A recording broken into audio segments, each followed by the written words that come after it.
Hi there. It's May the 13th, and we're continuing our progress through the book of 1 Samuel. 1 Samuel, in the Hebrew structuring of the scriptures, is part of the former prophets, the Nevi'im Rishonim. And here we are at chapter 14, and we're in the midst of this standoff that's taking place between the Philistines and the Israelites. Actually, this standoff was started not by Saul himself, who's the king, but by his son Jonathan attacking the Philistine fortress at Gibeah, and that rouses the Philistines. There seems to be a suggestion through this chapter and through the story of Saul that his son Jonathan is perhaps more heroic, more gung-ho, more going for it, and also has greater faith in God to deliver Israel and to rescue his people.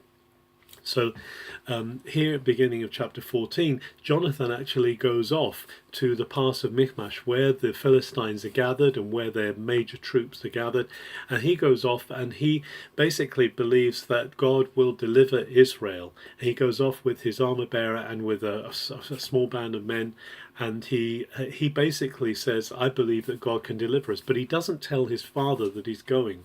And in contrast, it says that Saul is sitting under the pomegranate tree and is taking his ease, while Jonathan is going off and actually doing something. So there's an interesting dynamic going on there.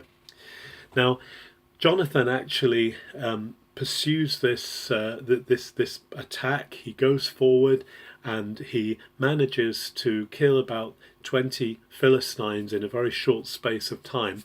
But God steps in at this point, and there is an earthquake. And the earthquake disturbs and distresses the Philistines so that they begin to flee. Now this causes a tremendous turnaround in circumstances, and the Israelites move against the Philistines, and as a result the Philistines are on the run, and things seem to be going very well for Israel. But Saul now decides to call for God's guidance.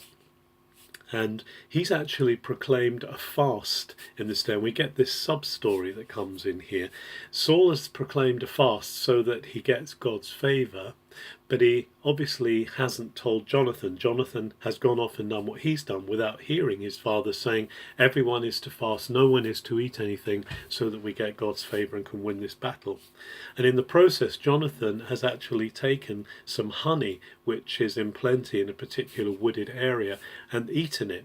Now, when Saul comes to call on God for guidance, he can't get through to God. God doesn't speak to him, so he decides that someone in the camp must have sinned.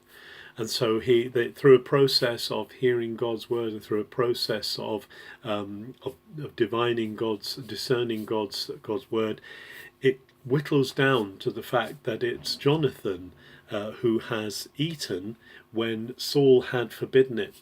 And Saul has taken a very rash decision that whoever is guilty of this sin will die.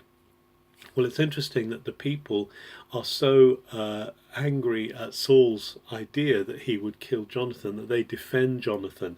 And so Jonathan is actually saved from his father's rash decision by the people's intervention, and he remains their hero. He remains something of the hero of that day. At the end of the chapter we read that Saul goes on to beat the Amalekites, and his reputation is intact, and he continues as being the strong king. But one thing that's really interesting here is that we see the lack of discernment, in a sense, on the part of Saul to understand what's really going on, while we see Jonathan's faith and Jonathan's ability to reach into God and say, God, you will rescue us, you are the one who goes with us. Whether we are few or whether we are many, God is able to rescue. God can do amazing things. He's not dependent on our numbers or our strength, and it's only as we put our complete faith in him that we will see things turned around.